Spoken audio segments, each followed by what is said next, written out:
James Scarlett, we go again. Fuck yeah, mate. How the devil are you? You okay? I'm all good, mate. I'm all good. I'm in a fucking great mood today. In fact, the topic of this, the whole Censoring Two Pods, I feel like it's, you've caught me the wrong day for it. I am not in the mood for going in a rant and fighting industry. I would much rather have a drink and have a laugh, but here we are. Mate, I think I can get you in the mood for ranting, but no drinking. I'm like, I feel like the Dalai Lama. You know, when you've been on a bender for about 2 months and you have a week off, you're like, I'm so healthy. Oh God, I'm so hydrated. So that's my my current feeling is hydrated. We have timed that. I mean, completely unplanned. We have timed that both together. I have now. I mean, don't get me wrong. I did drink on Saturday, but drinking one day of the last like 13 for me is like Joe Wick's fitness plan. I mean, it's unbelievably like how reserved that I've been. So I was like yesterday, this won't mean anything to you, but I've been back training quite a lot recently, and I'm back up to like 10 reps at 110 on the bench, which I hadn't seen for ages. But imagine how quickly it comes back once you actually stop the fucking nonsense. you stop getting drunk at noon on Thursday and then maybe sobering up by Monday. It's amazing how quickly it can all come back to you. So I have been enjoying that slight buzz from sobriety, I suppose, and eating well and just being, I don't know, straight-laced. I mean, Yep. You look forward to the benders a whole lot more when they're not as frequent. It's true. It's true. It won't. It won't last, but it does feel good. And you are correct that the third football game is easier than the first football game back after 2 months off. So yeah, it's Absolutely. I am wont to question you about, do we have a new fun fact segment? But before then, I want to recognise that something I only really discovered myself yesterday. Our 5 most successful, popular, most downloaded, viewed, watched, whatever podcasts will all be from summer 2000 or 2025 onwards. All the classics. All the dark arts of band booking, riders, exact posture festivals, Stinky Pete's, all buried by the latest podcast in the last 3 months or so. So we clearly have a new army of listeners that is quietly sort of marched upon us without us really noticing. So welcome to you guys who have clearly listened to the ones where we just dive into head first, metal pants, deep end in the pool, and don't really introduce ourselves at all. If you are coming to this podcast as maybe the first, second or third one you've listened to, I am Gavin McAnally. I am the festival director of Damnation Festival, which I now believe is the world's biggest indoor metal festival with the death of Psycho Las Vegas. And my co-host is? I am James Scarlett from 2000 Trees and Arctangent, the two best and most independent greenfield rock festivals in the UK. Fucking hell, that was shit, isn't it? Go big, mate. Go big. So yes, welcome. Thanks for joining us. If you are now looking at 90 pods, of which you've only done 3 or 4 of them, I would recommend the Dark Arts of Band Booking is a good one. If you're really into your geeky stuff, the exact cost of festivals is about as geeky as it gets. If you're looking for a bit of drunken fun, or Q&As are ones where we tend to have a few rums and Jack Daniels and just get into the mailbag. And the guests are great as well. If you get Tom Taff or Hayden Britling, the team for Radar, go and fill your boots. I just want to say thanks for tuning in. It's nice to see, after doing this for a year and a half and what sort of 90 pods, that there's new listeners coming in all the time. Yeah, we genuinely don't take that for granted. I know so many people who started podcasts and it sort of does okay and then it ebbs away, and ours just keeps on growing. So that feels really good because, you know, we're in some ways limited by our audience is the 3 festivals, but it feels like we've now started to expand outside that. You see a bunch of people on our Facebook group being like, I don't go to any of the festivals. It's not the sort of music I listen to. Which is always a small knife in the heart. Yeah. Because that's why we do it. But fair play, if you're just tuning in to listen, but you don't want to listen to don't want to go to any of our festivals, I suppose we'll take you to. Absolutely. I mean, it's weird when God knows what they think when we're on the music chat, but I guess the other bits of the industry they're interested in. So there's going to be some interesting stuff. And the real reason they're tuning in nowadays, because James has started a new segment that no one asked for, which is the fun fact of the week. So yeah, What's your fun fact this week, James? Well, it remains to be seen whether or not I can keep this going on a weekly basis. It's going to piss me off eventually, and everyone that works for me, because they're going to get a message later this week saying, right, this is your new job, to supply me with facts.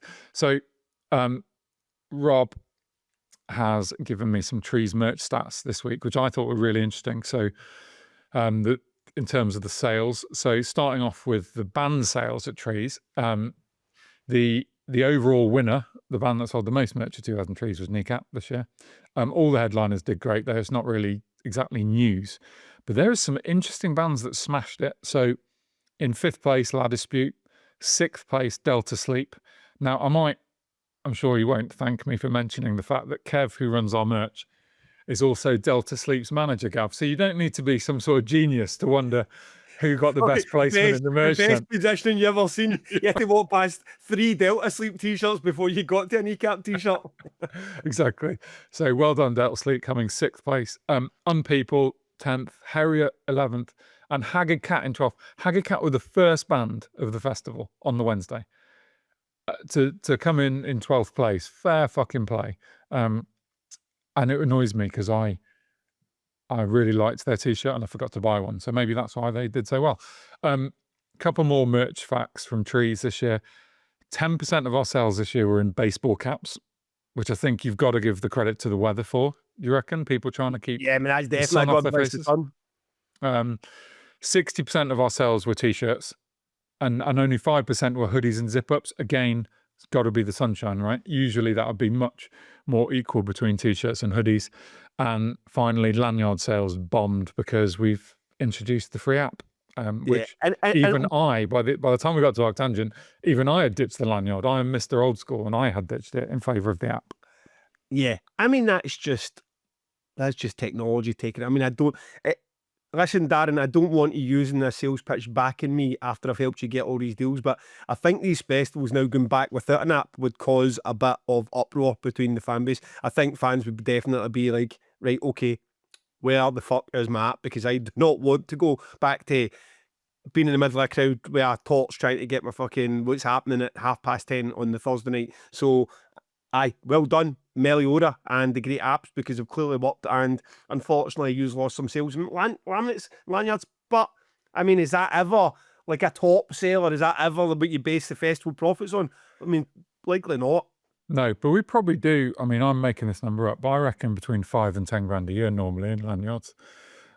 So you need your marketing team to get better with the app and get that 5 and 10 grand generated through advertising through the app. Absolutely. Good. I'm sure they'll be happy to have had a little nudge from you there. So yeah, so that's the end of the week's stats. We'll see how we go on keeping. We'll keep on going. You know what? I mean, this can definitely be James's fun fact of the week. But if you're struggling one week, I can maybe pull a fun fact out of my arse, and I will try and do one for you. Okay? But let's go for as long as you can go, because so far 2 for 2. Quite enjoyed those. So. Brilliant. What's been happening? Our weekly waffle. Now, this, I don't even know if people know this, but we get slagged off maybe 5 or 6 months into the podcast. Said somebody wrote, I know, on Spotify or fucking Instagram, it started well, but now they just waffle on. And I was like, I liked it so much. I'm like, okay, that's exactly what we do every week. We start with a bit of waffle. So that's where that comes from. So tell me, what do you have to waffle about? Well, my life is still consumed by band booking, so it's going well. I mean, there's about 50 offers out there for both festivals, so 100 in total. And some of those are confirmed now. There's new confirmations dripping in. Every time I refresh my inbox, there's new confirmations. It's either an agent asking for more money or an agent confirming. But I can already feel myself moving from that nice, relaxed place of I can just make some offers into I really want to get the big things over the line so we can start planning our announcement. I thought I'd just tell you one quick story, which I think is it gives you a nice understanding of how headliner band booking works, and how that it might take you years to actually nail something. So I this week I had a phone call from an agent, and I get so many phone calls from agents that I do screen those calls, and I sometimes I'm like, right, I need to go and reply to all these people. And I just saw his name and I was like, fucking hell, I'm too busy. I'm doing something. I'm not going to. And he rang me the next day and I missed it again. And then he sent me an email saying, I've been trying to call you. I wanted to tell you this on the phone. You'll be very excited to know that X band are around and they want to play your festival. And Band X are a band that I have inquired about every single year. I'm not even telling you which festival it is. I've inquired about every single year. They are they're one of the bands. They're not, look, let's not get too excited here. It's not the fucking Mars Volta. Top of page one, though. Like, they're a page one band. They're on page one. And so I was like cooking dinner when I got that email. And I was like, turned the dinner off and went upstairs and rang him straight away. And I was like, I'm really sorry. And he's like, that's okay. Let's make this happen. So after I'd almost got to the point with them where he basically told me the money's too much. You're never going to get the money there. They never seem to really want to tour that much. And now he's like, they're coming. You're the festival we want to do. And then we're going to go and do this, this, and this in Europe. And I'm like, fuck yeah. So that isn't confirmed yet, but he gave me the old make your best offer chat. Yeah. You got to love the make your best offer. So I did make him what is really my best offer. So we'll see. It'll be I'll be being carried around on a fucking chair like a god if this comes off. So we'll see, mate. We'll see. Oh, well, you've certainly built it up. So I'm looking forward to hearing who that is. Yeah. Okay. So band booking, it's all band booking. But at the same time, I did mention a few weeks ago that the film promoting was a new sideline for me, weirdly. So this documentary, which is called Omar and Cedric, why do I keep saying Cedric? Omar and Cedric, If This Ever Gets Weird, is the name of the documentary. It's about the guys who were the main men in At the Drive-In and the Mars Volta. And it kind of charts their sort of artistic and personal relationship. And I think we'll talk about this. I want you to watch it and then we'll talk about it on the pod. But it's pretty cool. Like they've spent years just filming themselves doing stuff. So they've got loads and loads of footage to dig into. And I really thought I think we'll do some sort of review at some point, but it's fucking brilliant. I really love it. And it's in cinemas from October the 10th. There's currently Bristol, Dublin, Glasgow, Sheffield, London, and Birmingham from October the 10th. And there are more cities being added all the time. A bunch of people have got in contact with me since we announced it saying, can we do a cinema showing?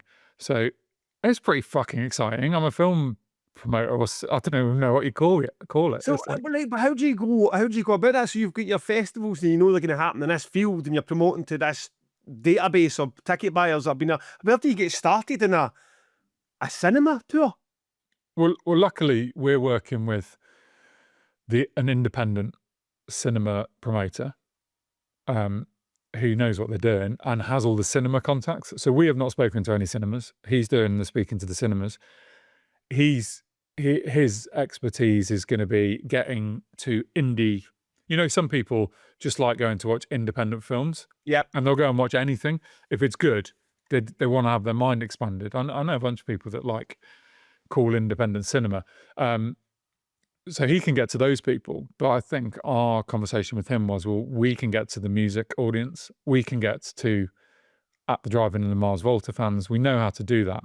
We'll do that in the same way as if we were putting At the Drive-In on, or the Mars Volta on, or Haggard Cat on. You know, there's just a way, there's a skill, which Miles is very good at.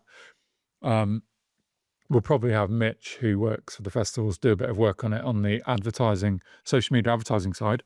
And it's just about getting eyes on it. Because I think, for me as a music fan, I would fucking pay to go to that any day of the week. So, yeah, who knows? Weird. Like, just the things you never thought you'd do that you suddenly do. And is there real money in it? Is that like if it was to go well and sell it to independent cinemas, is there real money or is it just a wee bit of passion project? Honestly, mate, I have no idea. I just said to Lizzie, No, is there money if you're lost in it? Are you investing? No, so there's no risk. Really, the cinemas, because unlike a gig, well, before I start speaking about this, let's be clear, I'm not an expert. So it's weird when you're talking to like 20,000 people listening to you. There's going to be at least 5 experts listening to this. Like, this guy's chatting shit.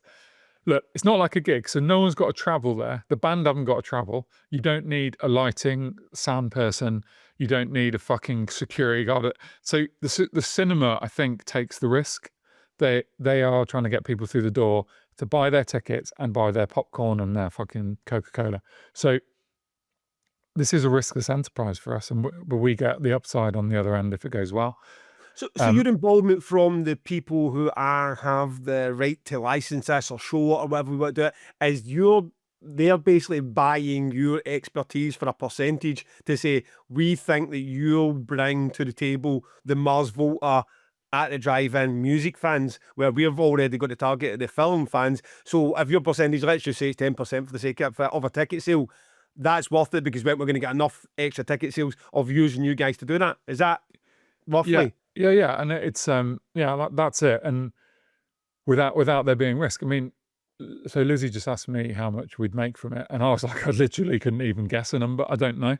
But honestly, I think Miles would do this for free because we all found ourselves in this job that we love, right? Fuck me, we get to do this. It's cool. If we make 50 quid at the end of it, I don't think that matters actually in the context of your overall job. It's like a cool thing. At some point next month, I'm going to go and get to sit in a cinema seat for free and be like, I'm promoting this and I'm going to watch this film. And that's quite cool, right? I feel that way about the podcast. I feel that it's you'll be on, or Lizzie will be on, and you said how much are you making for that podcast, and I'll be like, I don't really care that much, James. I don't want to lose money from it. It does take a lot of time and effort to put this together. I mean, our weeks are, especially during festival season, it's big black hole in the middle of the week where you need to get a podcast out. But I just enjoy doing it. Yeah. And if we make the ticket sales for the festivals, and I suppose that's a payment. So the fact there is any money made from there's another one. If you're new to this, we do the exact cost of our touring and what we made. So you can go back and listen to that one. In fact, we do make money for it. It's just an added bonus. Whereas I've got the same feeling as you have towards this, the Mars Volta at driving. I enjoy doing it, and I take part and do those tours, just not to lose money. Never mind getting out there and saying, okay, if we don't come back and have $2,000 each in our pockets, then why we bother them? Yeah, and there's some I'm putting on Kneecap coming up, in Bristol, sold out. Miles and I will make really nice money from that. And then sometimes he'll be like, should we put on some fucking stupid noise rock band that we love, that no one's going to go to? And we know it'll be us and 70 people.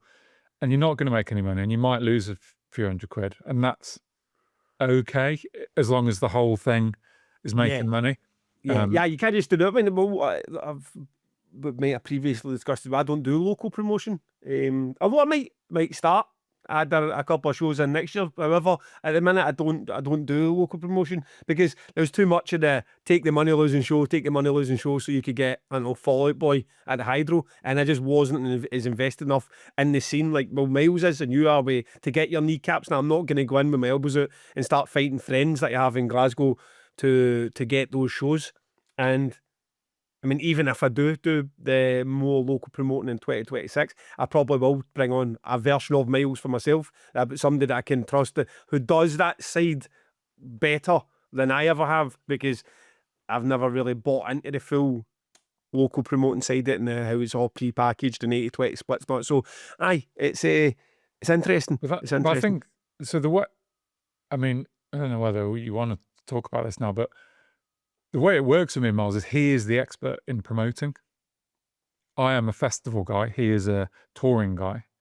But I have really great contacts. So where he's already got good contacts, he keeps them and then nothing to do with me. And where I can bring new contacts to the table, like Kneecap's agent, then I do. And then we split the money and he still carries on doing the thing he's really good at. So you just need you need a promoter who needs more gigs. And then they're going to be like, yeah, fuck yeah. Because you even got the inside track on tours around Damnation, haven't you? You could be literally saying, you can have a Damnation offer, but I also want Glasgow. Yeah.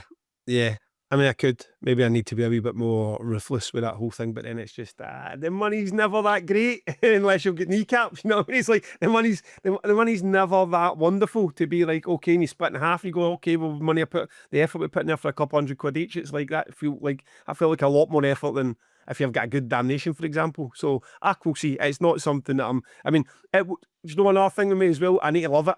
And I feel like to be a good local promoter, you need to put that aside. You need to be like, I'll take the bands that make money. I'll take that pop punk band that I don't listen to make money. I will take that power metal band that I just couldn't listen to make money. Whereas I was like, I mean, every single show I ever put on, I mean, the biggest gamble I ever took was Eternal Champion, and I even quite enjoyed them. But that was more just helping a band out and aging out in a situation that they didn't deserve to be in, rather than me going, oh, I'm excited about Eternal Champion necessarily. So aye, we'll see. That's story to be continued. Yeah, it's also not the case that bigger is better in terms of giving yourself more work to do, is it? It might be nice to just fucking have a day off every so often or whatever. That is also the case. Yes, go to Florida and forget you're a promoter altogether. Yeah, so talk to me about your week. Well, I've been trying to get new albums. I have been trying to make a bigger effort to listen to new albums due to this podcast, due to the pretty exciting bands that I've stumbled across over the last year or so that I've been chatting about on here too, and just be more on the pulse rather than listening to Mariner on repeat. You know what I mean? It's like sometimes you need to listen to other music. And there was do you know what? So I've got a Skull Munchers chat. So I've got a chat of all my best friends for life, that all the cycles from the rough bit of Glasgow, and then I've got a Skull Munchers chat. And the reason that chat's called Skull Munchers because the cycles for Glasgow said my other friends who liked metal music were Skull Munchers, so they took that joke on and they've called it right. But every Friday, I mean, the difference in the two chats, Jesus Christ, every Friday there's just this flood of new music that's coming on. And as a guy in it, Joe, the kind of guy who knows the bands that are getting announced for Fortress, like everybody's like, oh, and Joe's like, that band released a demo in 1994 and then disappeared. This is the greatest thing ever. Now he's like, so he puts up a lot of that stuff. So you need to be careful with what you dip into. But it's this German blackened shoegaze, but with some clean vocals in it. Now I'm going to spell it Heretoir. I think it's Heretoir. I was going to go for Heretoir, but who knows, mate? Heretoir, right? Okay, I'm going to go with whatever. I've never heard of the band, so I'm not correct. So it's one of these. It's a wee bit like the nothing like Sound of Crippling Alcoholism, but that same I don't know, exposure to it. You get someone, you hear it, and then you go, okay, I'll check it out just in pure chance. And then the second you check it out, the name appears everywhere.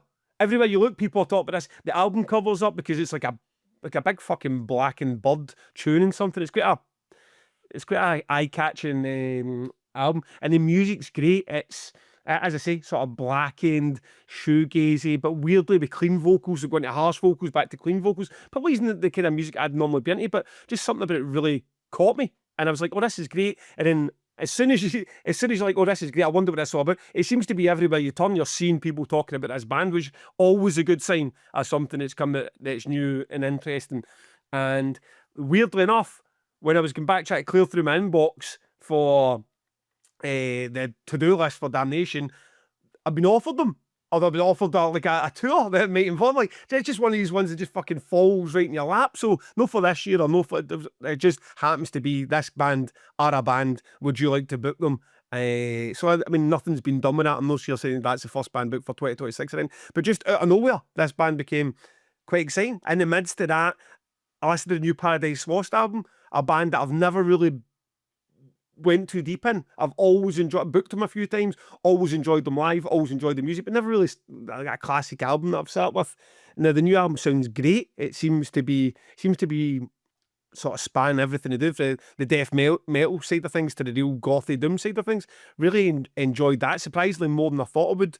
And I get conned. Somebody told me it was new Nine Inch Nails, and I get very, very excited. And it's a fucking soundtrack. Don't say there's new Nine Inch Nails when it's a soundtrack. It's not like you say there's new Mogwai or there's new Explosion in the Sky anytime they do a score or some sort of soundtrack for a movie or a TV show. So I get like 2 tracks into that, and like my enthusiasm would just burst for the start. I'm sure it's great. I'm sure, but it's just like, it's not exactly a new Nine Inch Nails record. No, because they've done soundtracks together before, those two.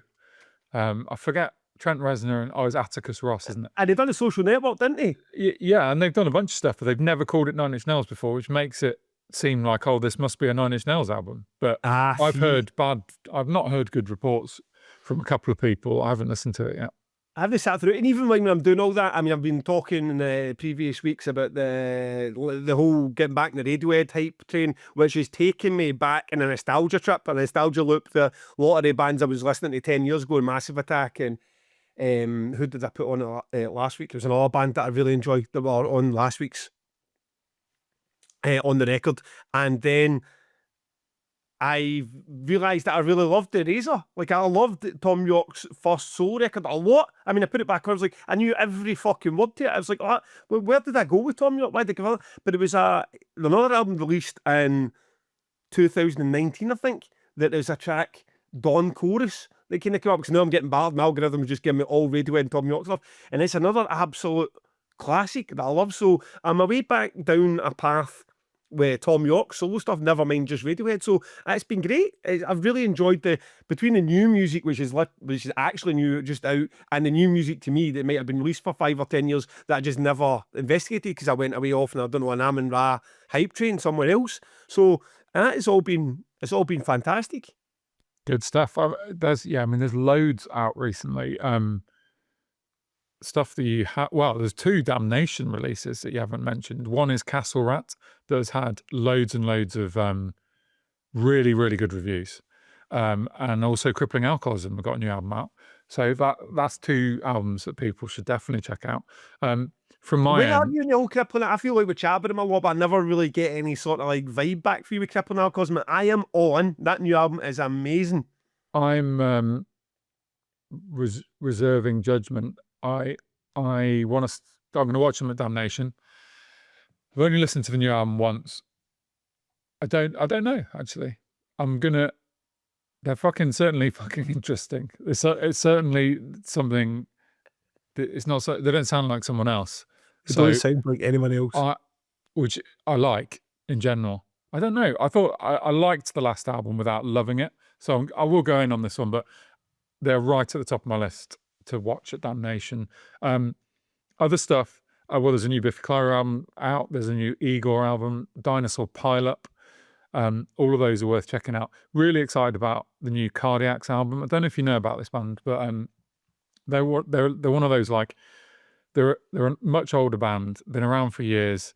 They're a musicians band. So the Ginger from the Wild Arts. Yeah, Mike Van Aert loves them. Yeah, Mike Van Aert loves them. Ginger from the Wild Arts loves them. Mike Patton loves them. They're a musicians band. They haven't released anything for years. Unfortunately, the main guy died a few years back, and his brother and bandmates have got together and taken his songs, and they've made a new version of the Cardiacs, which Mike Van Aert is now in one of his favourite bands. He's the singer. So that has just been released and is really good. I haven't gone in fully yet, so I'm not going to give you my full review, but that's exciting. There's a band called Scorpion Milk, which is the guy who does Grave Pleasures and Hex Vessel and Beast Milk. So he's got this new fucking thing. If you like post-punk, get fucking involved in Scorpion Milk.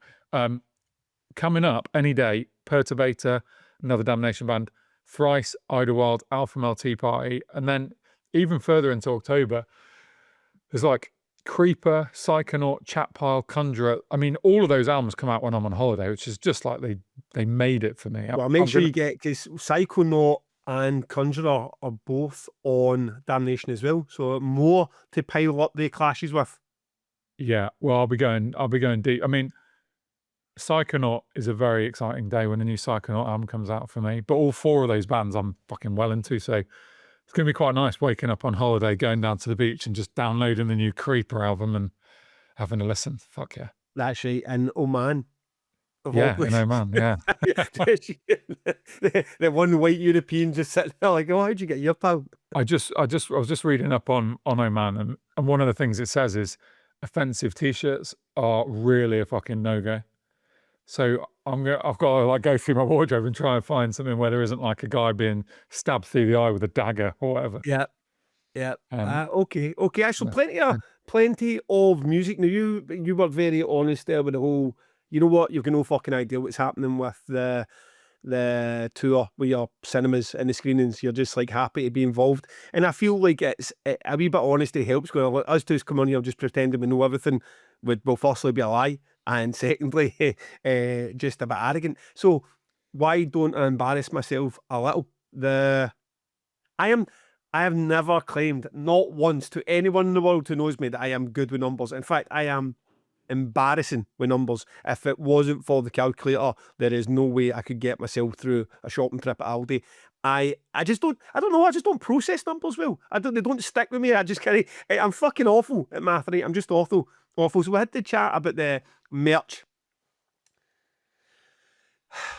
And there was, so the comment was that, so I said it was 20% of, if I've kind of fucked this up already. So 20% of 50 is a tenner. That's right though. 20% of 50 is a fucking tenner. The VAT on a t-shirt would be £10 if that's the way it worked. Now someone made a comment like, no, that's 25% on the group. And I said, even I know that's wrong. But then my pal, wee guy called Gavin Brown, he is a tax expert. And he goes, I'm just listening to the episodes you've done for about the merch. He said, I don't think you're getting that right. Even though 20% is the VAT, you're not paying 10 quid in it, you're paying £8.33. And then he gave me an explanation why it had something to do with 1/6 or something. I had no idea. I tried my best. I couldn't focus on it. So I just goes, are you basically saying I don't get charged VAT on the VAT? And he goes, that's exactly what it is. You don't pay the VAT and then get VAT on VAT. So it's less than the full tenner, which made a bit more sense. So as he's describing this to me, I'm like, right, okay, fair enough. That's great to hear. It's £8.33. It's not a full tenner on a £50 hoodie. But as I processed my head, like, fuck the merch. I've been doing those numbers on the tickets. Fuck the fucking 20, 30, £40 t-shirt. I've been doing it in a £155 ticket. And my budget is out by what he's saying is 1/6 or whatever way he put it. I'm charging VAT on the VAT on my budget sheet. So firstly, that's embarrassing, right? You should know better. That's why I've got an accountant, I suppose. And secondly, I'm like, but what's the fee? What's the difference here in terms of like damnation sales of tickets? £30,000, 30 grand. My sheet's out 30 grand in the other direction. Now, it doesn't change real life for me. The accountant, and the reason I know this is because I quickly went to my last VAT return and I'd calculated that I'd owe 73,000 for the VAT return due on the end of last month. And then when I went and checked it, when the accountant that said I had to pay was like 61. So they're already on it, obviously, because that's what they do with accountants. So I'm not financially any better off by knowing that I've been screwing my budget sheet up this long. But it's nice to know. It's nice to know that you're actually 30 grand in that direction instead of that direction as you're doing it. Now, anyone who runs a business, a company, will know the way. So I would like everything for my simple brain to start on January 1st and end in December 21st in that calendar year. I'd like the corporation tax, personal tax, VAT returns to be 3 months. That's the only way I could ever possibly track what's in that company account and what's owed and what's not. See, the way it is that the numbers are all, this one's March and this one's the end of April and this one's fucking the 31st of January. I look at the account now like, I don't know how much of that actually belongs to the company and how much still needs to go to HMRC. And then every time the accountant seems to surprise me with some good news or bad news, that I've got more money than I thought or less. So even that 30 grand sitting in the account, which I would have done at the end of this year, I would have no idea that I actually made 30 grand more until, so I'm just sitting there one night going, I'm 30 grand richer right now. Even though I always was going to be. I was always going to be 30 grand richer. But in my head, I know I'm 30 grand richer. I'm like, this is fucking brilliant. So there you go, people. Never listen to me when it comes to anything about money or figures in this podcast, because I am completely fucking useless. And if you don't know, James was formerly an accountant, so you could have helped me with this at any point. Well, fucking hell. There's so many people that I've worked with over the years and still work with that don't understand VAT. No matter how many times you explain it to them. And I think people make it more complicated than it is. And because I've done some lecturing over the years where I've had to explain it to students who've never run a business. And I think the problem with VAT is you should never try and make it seem rational, because it is a mad tax that is kind of confusing as to why it exists. And it comes from a sort of bygone age, but it's still here. So you got to fucking suck it up. It wasn't designed to be put on festival tickets, that is for sure. Just learn the rules and move on. So what if you don't mind me telling you, Wolf? I would love you, James. I would love you. So basically, if something costs 100 quid, right? excluding the VAT, it costs 100 quid. So at that point, if there's no VAT on it, you can just times it by 20% and know that the VAT is 20 quid. 100 times 20% is 20 quid. But that means that the total, including VAT, is 120 quid, right? And if you Right. times 120 by 20%, you will end up with 24 quid, and you're suddenly like, wait a minute, what the fuck's going on here? This isn't right. So if you've got a number that includes the VAT, like a festival ticket, none of your consumers give a shit about VAT, right? So the VAT is just hidden in the ticket, isn't it? It's like the tickets are the festival's liability, the VAT. We will owe that to the government. So if my festival ticket is 120 quid, for me to find out how much the VAT element of that is, I do not. This is the main thing to remember. You do not times by 20%. You times by 20 divided by 120. And that strips it out. So if you do that on a calculator, £120 times by 20 over 120 equals 20 quid. And you can do that on any number. The fraction is 20 over 120, and it will take the VAT out. And what people do is they do 20% instead, which is wrong, and everyone does it, and it's wrong. You're just staring at me. So, I mean, I could fucking go further. Help me at all, James. And I feel like that 1/6 thing that Gav Brown was doing for me, I don't know if your version or his version's worse, but both of them, I was just like, okay. But mine is just remember only one thing, that if you've got a number with the VAT in it, don't multiply it by 20%. You're multiplying it by a fraction, which is 20 divided by 120. Okay. Or 2 over 12, if you want. So see when wait a minute, hang on. Or 1 over 6. So it's the same thing, isn't it? 20 over 120 is 1 over 6. Come on. Yeah. I can't fucking believe we're doing this in front of fucking 17,000 listen, be honest, people. Listen, do people fucking understand that? I think now I'm going to, like, the accountants are not cheap, and I seem to send them money all the fucking time. And now I'm going to do that with a thanks and a kiss at the end of every email, because thankfully for them actually doing their job and knowing what they're doing with their numbers, the fucking 1 over 6 is I've got that money. It's always been taken care of in a legitimate way. I just didn't understand it was happening. But just to be clear, he is telling you exactly the same thing I am, which is use the fraction 1/6, or I'm telling you it's 20 over 120. That's the same thing. So yeah, we could do a whole episode on VAT one day if you want, but please don't. It hurts my head. I fucking hurts my head thinking about it. So, listen, just to finish off the waffling, would that have a bit of waffling? James, is the industry out to get you? Do the people hate 2000 Trees? Why are System of a Down, Iron Maiden at Nebworth, and My Chemical Romance all playing over the weekend or days of Trees? Yeah, and it gets worse than that, because there's like the start of July is crammed with other shit as well, like Metallica. I don't know, mate. Fucking annoying. I mean, I'm just happy that this is the year we've done our best pre-sales.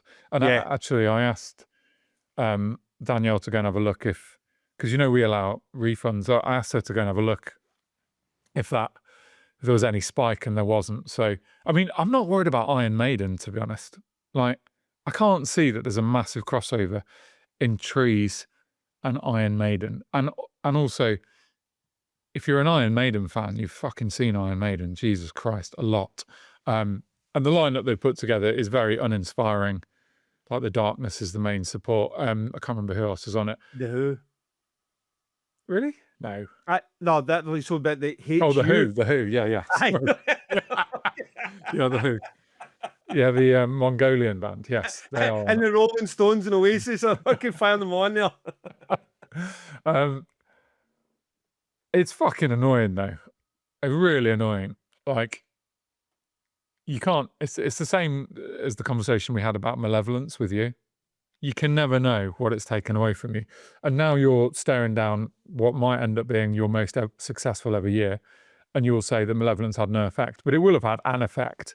No, on both sides. I mean, it was just one of the big. Fortunately for both sides, it was one of the Malevolence is sold out in Manchester. Congratulations to you guys doing it. But there's just no doubt it would have sold out quicker, and also they could have sold more if because we saw the hundreds of people who were Malevolence fans who said they weren't going because of that. And if it's done anything today, I mean, it will have done something to London as well, because there's going to be 6,000 people in Manchester who no doubt, like myself, are also Malevolence fans. But ultimately, if they can get both of those sold out, it's insignificant to both Damnation and Malevolence that they both clashed. It's, well, that's a lovely place to be, but we're in a weird spot in the world. I mean, I done an interview yesterday for a preview for Damnation, and I was asked about, are you excited when you see all these, I mean, System of a Down fucking selling it? Well, we're close to 2 nights at a stadium, having never released music, a decent music, in about 20 years. I saw them in 2013 when they were on the real wane down at Leeds Festival, and it was like just completely tepid, is how you describe it. It was just, and now look at them selling them fucking. So is that inspiring? Does that mean a lot for Damnation? And you're a bit like, I wish it did. I mean, I hope something trickles through, but it's a very narrow lane, this new metal revival, and how Deftones have become a band that can sell 13,000 tickets for the Hydro in a day. Colm can now not only headline Download and smash it, but also fill fucking Hyde Park, whatever. And the System of a Down, 2 nights. I mean, even 2 nights at Tottenham. It's just utterly incredible. But I don't know how much that, because I look around and then I still see Radar Festival and Uprising Festival, and to an extent Damnation. It's not like we're sold out now, like as we talk right now. If we're getting anything like the Shine a Day events trickling down, Damnation could have been sold out 3 months ago. So it's hard to tell. I mean, it's not a bad thing. I mean, it's great to see people out spending that money on tickets, and I don't think the MD's saying, well, I'm not going to go to Damnation because I've spent my £200 on System of a Down. But it's difficult to get that correlation of how does it affect our events with a spike in ticket sales towards things. I think for me, there's an ecosystem in the rock and metal world where it's good if people are buying tickets for stuff. That means kids will be hearing System of a Down being played by their parents and an Iron Maiden, and that will not hurt, because those kids will go on to be fans of fucking Hot Milk and Rory. Now, I mean, all I would say by way of sales pitch is, I'd seen System of a Down, I think the same year you did. They were subbing to Metallica at Reading, and it was fucking terrible. One of the worst live bands I've ever seen. I wouldn't pay to go and see System of a Down. Iron Maiden, we've all seen Iron Maiden. Come on, they're fucking great when they're great, but we've seen it. And you know, My Chemical Romance, I think they're doing Glasgow now as well. Bella Houston Park right over. They added an extra, so I mean, I will be in the land of trees at the time. But I mean, not that I'm a fucking My Chemical Romance fan anyway. But it's just more competition. Yeah, and just to put the boot in properly, the Mars Volta is the support on the My Chemical Romance dates in the UK. Like, and the UK, you sure it's the UK? I thought it was just in America. No, I think it's the UK now as well. And then are they? So they're in the UK during Trees. Right over you. There's not a spare day anywhere that you can just get silly with money. I'm not. I think there is a spare day. I'm not getting silly with money. To get Trees is already a difficult one because it's really an art tangent band, and then on top of it, you can go and see them elsewhere really if you wanted to. So it's a bit kicking the balls. Yeah. So no, I'm not even having that conversation. I don't think. Unless they want to play Forest, that'd be cool. I mean, it would be maybe their what's their dub side project called? Fuck, my brain is not letting me access that information. Well, who knows? Who knows? It can be your wish. And Not talking me. of wishes, our Patreon, our super sub. I don't think the person who got pulled out last week got in touch. I checked all our messages and I never saw anything. I did mention Paul Hutchings last week because I wasn't sure what he asked for. I have messages from him. He would like a Cantina pass for his better half, the forum pass, basically the VIP upgrade for a small Star Wars bar at Damnation. Paul, your wish is my command. I will find an extra pass for your missus. Thank you so much for the support. As always, folk, you want to get involved with the Patreon or the Ko-fi, or send direct to our bank account, or whatever one suits you. You want to support the pod. As we alluded to previously, James offered Shifty more money than we could afford. So it's very nice to be able to pay him that fee and keep supporting the pod. So if you can, and if you want to support the pod, Patreon, Ko-fi, that contact us direct, whatever, we would be more than happy to receive that support. Absolutely. So, James, this episode, that's my good fun bit, and I did actually quite enjoy that. But We are going to talk today about censoring two promoters. Are we good for this industry that we are the bubble of it that we're in, or are we a pest? Are we a nuisance? Are we doing damage to relationships and exposing state secrets? And are we being unprofessional? Now we can talk through that at length. And the reason that this even became a podcast idea, James will explain. Yeah, so this week I spoke to an agent who I know very well, get on with very well. I booked a lot of his bands over the years, like tons and tons, more than 50 probably over the years. I rang him to talk about a few bands for next year, for Trees and ATG. And literally he picked up the phone and the first thing he said to me is, "You're talking too much on the podcast." And I was like, "What?" And he's like, "Behind the scenes stories shouldn't be taking place shouldn't be being discussed in front of the public." And like my sort of anger just went boomf. And I was like, I just totally disagree with what you're talking about. We've been, I think, very successful at staying on the right side of the line. We rarely name people. We rarely name bands. We never talk about money. So basically, what's your fucking problem? And he just said, "Look, these things are supposed to be kept behind closed doors." And I was like, "Well, why do they have to be kept behind closed doors? Like, for what purpose?" And it got a bit fucking spiky because he wasn't backing down, as agents never back down on anything, even the nice ones. He's one of the nice ones, I think. And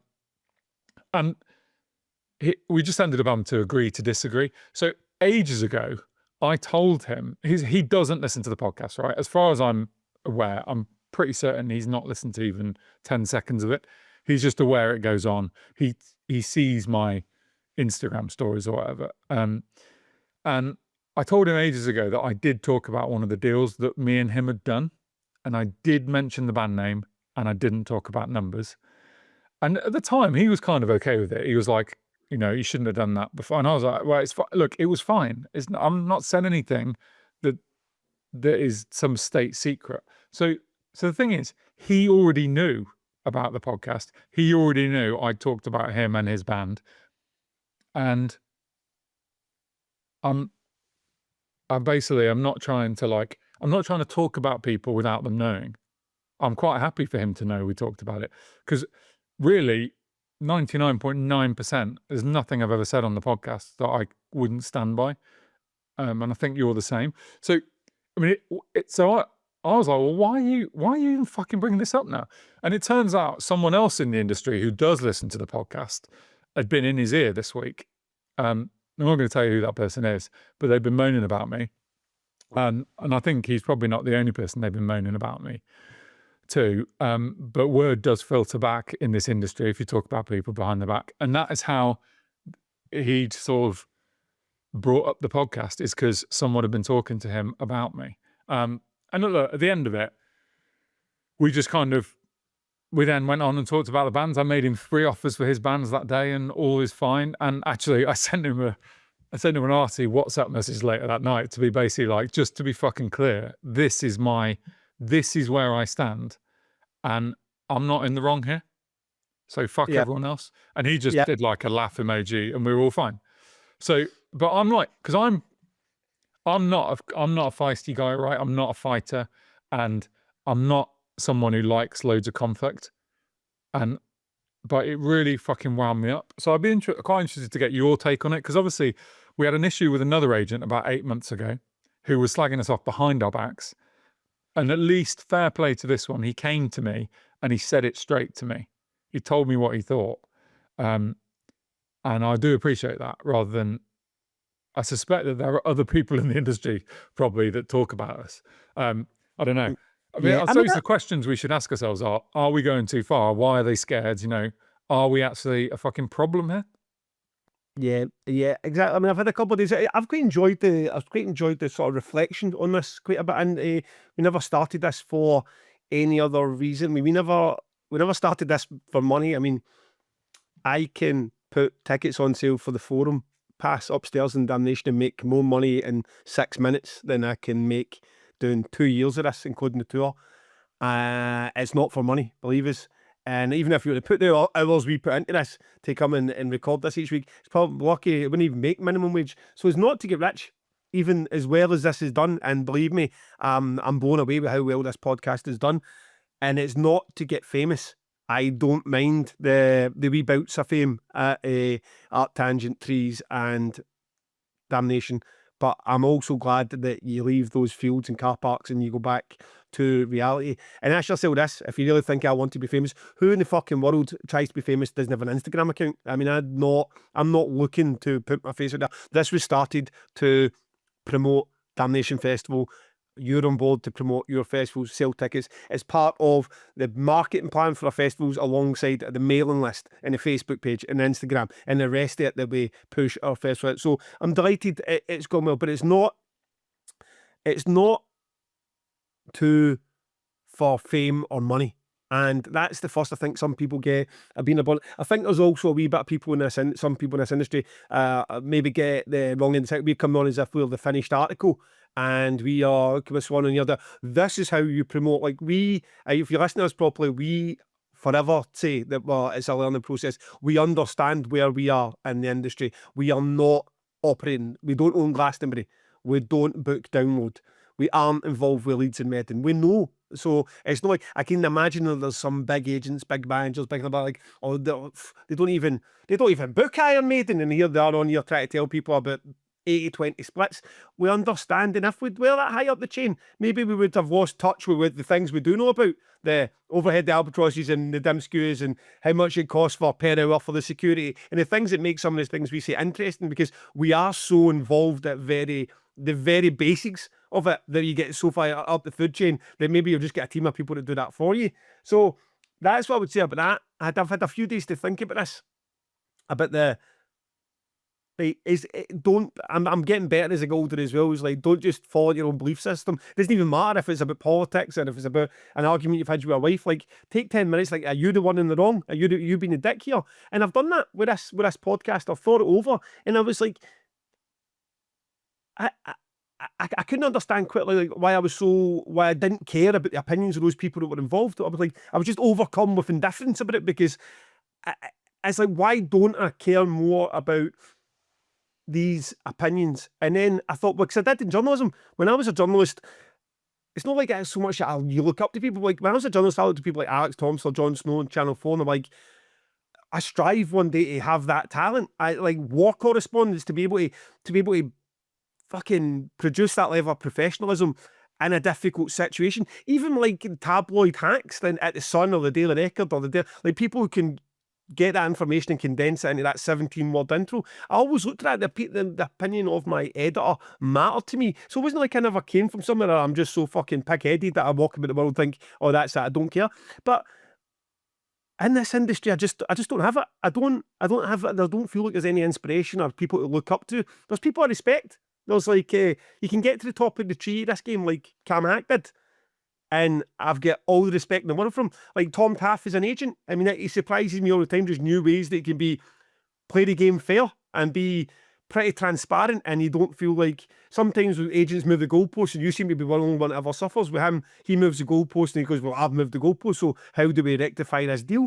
And that I can respect people, but there's no one here that I thought, you know what, I'd like to be like them. I'd like to have. They've never put in any part of that I pulled back the curtain, so that's something that I couldn't do. That's a job or a role that I couldn't do, and I think that's pretty much part of it. And there's something that there's a comeback about the people involved in all this. Is like, there's a comeback that like you always see online, like I don't, some racist gammon or some sexist has a go at somebody, and the reply is, if you died today, nothing in my life would change. And like, I don't want anybody there to die, obviously, but if any of these people involved in these conversations, if they quit their jobs today, nothing in my life would change. It's like, that's probably why I'm indifferent to it, because I'm a bit like, well, you don't mean anything to me in that sense, and you don't mean anything to Damnation. And I'm sure they would come back and say, well, if Damnation or that podcast stopped tomorrow, nothing in my life would change. And that's fair play, I get that, but I'm not the one complaining about you. So it's like, that's an irrelevant comeback. And that's kind of, I took me a few days to process it, and we're going to get in point by point and where we are and what we do in the industry and why we feel the way we feel and why we think the things we say are what things we can say. But largely I agree with you, and that's my thought process coming into this. Like, how do I feel about the fact that we're here and what we talk about, and is it does any it cross the line, and who's involved in this? Who's actually got these complaints, and why are they actually the people you should care less about, and why are the fans the one you should care more about? So that's kind of sums up where I'm at with it. I mean, we could blow up the industry if we wanted to, couldn't we? You could do stuff that we would be very open to be criticised on. Like, you could talk about money regularly. You could talk about specific people's names regularly. But really, we don't, right? Ever. So, yeah, well, ever. Right, so we could talk about every single band we've ever paid, all the festivals, and all the fees involved, and we don't, because that would be I unprofessional. mean, people would be fascinated, wouldn't they? Like, if Oh, I no, told you, this is how much Mogwai got paid, this is how much Meshuggah got paid, this is how much Tesseract got paid, people would be fascinated in the fact that there is no fee for a headliner at a festival. You would rightly be setting yourself in fire, because then the agents and managers and everyone would rightly be coming saying you've breached a contract, you've shat in that band, you've taken this all too far. This is not conversations that are, like, you wouldn't go out there and show your wage slip to the public, so why are you doing that to the bands? And that's why we don't, because it would be unprofessional. We could, fuck's sake, do you know what? We know every lineup that's out there, give or take this year or that year. It doesn't matter if they're festivals that you're friendly with or festivals that you don't know the people involved at all, be it in Europe or America or whatever, because what happens is you have conversations with agents you do have good relationships with, and you make an offer and they tell you that can't happen, or you won't be able to announce to that date because it involves Hellfest or Dunk or Download or Cosmic Void. And what do you do with that information? Nothing. You keep it to yourself. I mean, I had a drunken conversation with the guy, Gary, the lovely gentleman, Gary, who runs Fortress Festival. And at the end, I'm pretty sure he told me pretty much fucking the headliners for next year. I've never even told you that. So it's like, that's information that went in here and stayed there. It's not for me to come in. I mean, how many hits can you get if you go and say, oh, by the way, I'll tell you Mogwai's fee, next year's Fortress headliners, and an agent who was a dictator? I mean, this fucking podcast would do 100,000 listeners per episode, but we don't, because that would be unprofessional. It's like they get the shit you see backstage. I mean, imagine you're like, oh, by the way, the crap that goes on backstage, or even the fighting or the fucking drugs or whatever, and you want to be like, right, okay, cracking what we headline that would make for a podcast, band X does X, and then it'd be like, fucking yes, let's get a bit. We don't, because that would be unprofessional. What we talk about is a lot of the mechanics of the deals, how it's come together. And if you can get your knickers in a twist about the fact that we say bands get quite petty and childish about where the logo goes on a poster, tough, right? Because that's what happens. And a lot of times it's probably not even the bands involved in that. So that's kind of where I'm at with that. We don't talk, now the list of stuff that we don't talk about is a lot larger than the list of stuff we do talk about. Yeah. And why are people scared about? Why would people in the industry not want us to talk about it? I mean, why do you think that is? I've got my own thoughts now. Why do you think that this stuff that would take the legs off this podcast immediately because there'd be nothing to talk about? Why is it that we are two promoters that are having these conversations that are not happening anywhere else about stuff that's largely quite humdrum in the mechanics of doing this job? Well, I mean, I think booking agents, let's face it, most of this conversation is about promoters versus booking agents. There are the odd things where it involves bands or managers or other promoters, but really it's just like, why wouldn't agents want us to talk about this stuff? And it's because the world has been designed for them to maximize their fee, and for me to pay 25 grand when you're paying 15 grand for the same thing, and for them to be quite happy to charge Outbreak one fee, 2000 Trees another, 2000 Trees one fee, Radar Festival another. And we see it, right? We see it with agents that we get on with well, where the money is different and you're getting told totally different things. And it's better for them. It's better for the booking agents if promoters never talk to each other. I think in some ways, me and you sitting there chatting about it has been quite cathartic for some. We get indie promoters reaching out to us and from Australia, in America, in Yep. Europe, people at the very start especially, and a lot of them we still talk to, saying thank fuck someone is talking about this billing issue. Thank fuck someone's talking about getting done for a local fee versus a festival fee. We should not be the only two people in this entire industry that you need an Australian promoter a big Australian promoter to be saying, oh, by the way, I love the pod, guys. It's like, that's insane. Yeah. And if you talk about billing, like I told you this example of these two agents that always fight, and we had them next to each other on 2000 Trees, and we ended up doing two versions of the poster where they switched places. And if I told you the name of the agent, that would have been crossing the line, right? But it's not damaging to anyone to explain that happens. It's interesting to people. And like, I just think, well, at the end of the day, we can say whatever the fuck we want, can't we? And like, until people start not wanting to work with you, we're not doing anything wrong. The reason it annoyed me is because ultimately we've done nothing wrong. We've said nothing wrong. And that doesn't, and we talk for, I mean, we've done 88 episodes times by an hour and a half. I mean, fuck me, man. It's like, it's hundreds of hours.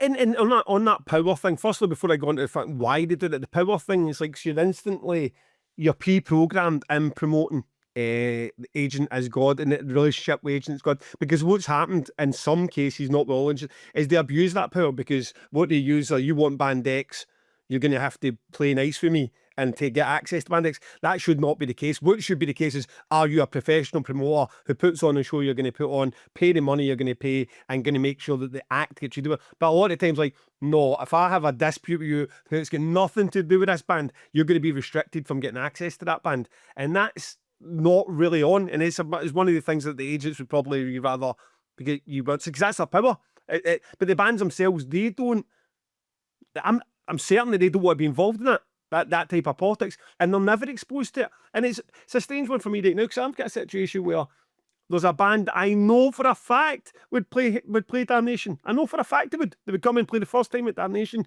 and they would be up for it, and they'd be a great fit. But it happened to be with an agent that's just preoccupied, and unfortunately we can't get through to the band. Now, what would be the unprofessional thing to do? Well, a bunch of things, I suppose. Come on here and talk about it, which I'm not going to do. Approach the band directly, which you're desperate to do, because you know you could just like shake, like, oh, go and tell your agent you want to play, and that'd be great. But you don't do that either, because it'd be unprofessional. So you just play the game, and you just hope that someday you're going to get that crack and get through and get to the band. Or what often happens, the band move agents, and then that band becomes instantly available to you because there's an agent who's actually talking to you. And you're like, well, who's losing at that? The band, the event, and the fan base that's not getting them. But the agents don't actually have that power, because what happened if you had an agent who said, oh, fuck you then, my entire roster is not available you to Art, Tangent and Trees. At some point, one of those bands are going to ask, why the fuck am I not getting Art, Tangent, Trees? What's the answer's going to be? We had a fallout about a third party, so you're not getting the offer of 50 grand because we had a fallout. That band's going to be like, but I'm not interested in the politics of that. I want to get the 50 grand and I want to be that. Then the agent's in a difficult spot, because then they need to go and do as the band ask. So, aye, there's a bit of facade that we've all bought into as promoters about this relationship, and how at the end of the day, like, it should be the case of whether you fucking hate agent and the agent hates you or not. As long as everything's done professional and everything's getting paid, you should still be able to book the bands that you want to book. It shouldn't be a fucking personality contest, which it can often be. It's tiring, and I think that's part of why people in this industry are scared. It's when you make it, we take away a lot of the bullshit, like the whole how difficult it is to book a band. I'm telling you, it is not difficult to book a band, and you don't have to believe me, right? Because here's the evidence why it's not difficult to book a band. There was an event called Altfest that came from nowhere, had no right to be starting up trying to be decided. They booked Marilyn Manson, The Cult. They booked fucking Gary Newman, Arch Enemy, Kevin Joke, Cradle of Filth.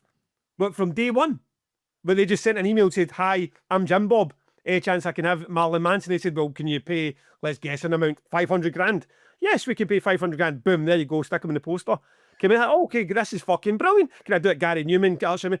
Well, how are we going to actually pay for these bands? Well, we need to go and sell 15,000 tickets. Well, that's the tough bit. Yeah. The tough bit is putting the festival on and doing it. So that's not right. There, that's one example. Dominion Festival had Blind Guardian, Skindred, Sodom, Never Harmed, Manifest, had Accept, Overkill, Candlemass, My Dying Bride, Dismember, Rotten Christ, Never Harmed. Like, you can tell me it's difficult to book bands. It's like these people done it in some cases with no day's experience and booked those bands, got them approved by agents, because what's the hard bit about booking a band is getting the schedules to line up and the money to line up. That's it. Some of these fucking promoters managed to do. They've probably done it with hotmail.com logins, know what I mean? Email addresses. It's not that difficult, but if you portray it like it is difficult and everything about the industry is difficult, then people are sitting there, well, we'll just be happy little fans. We'll go along, we'll pay our ticket prices, whatever you say, and we'll just say, oh my God, you are geniuses. How did you manage to make this happen? And you're like, it wasn't that difficult. I mean, actually putting a festival together and everything round about it, the logistics, the marketing, the selling the tickets, that bit's hard. That's a challenge. Putting a lineup together is like, did you offer enough money and what was the band available? And that's kind of the be all and end all of it. So I think us being on here and taking away that secrecy and the whole rather than what we're doing is people saying, I listen to the pod, I'm going to go and put on my first gig in a pub, and I was going, fucking right, that is the way to do it. Go in there, smash it. Yeah. Sell your 60 tickets. Next time, try for 100. Get a bigger band. Learn from your mistakes as you go on, like we're still learning now, and do that. And that's why I think there's a fear. Firstly, we're the only people doing it, actually speaking out about the things. So there's the first one. Why he's talking about the billing? Why he's talking about anything that goes in the contracts, even if you don't mention the people involved? Why he's doing this at all? Why don't you just leave it that everyone who buys a ticket just thinks they're getting a Charlie Chocolate Factory golden ticket to my event that I can charge what I want for, because it's so goddamn difficult. Your tiny mind could not comprehend how to do it. That almost constitutes a Gav rant there. Almost. So, okay. Are we a good or bad influence or part of this small part of the industry we're in?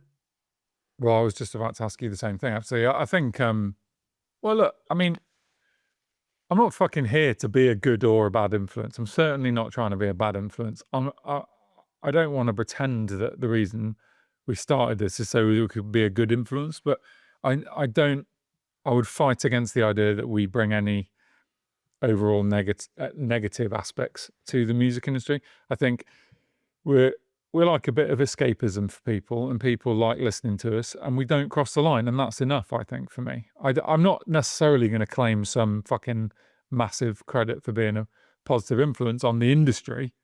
We're a positive influence on the people that are listening. People enjoy it.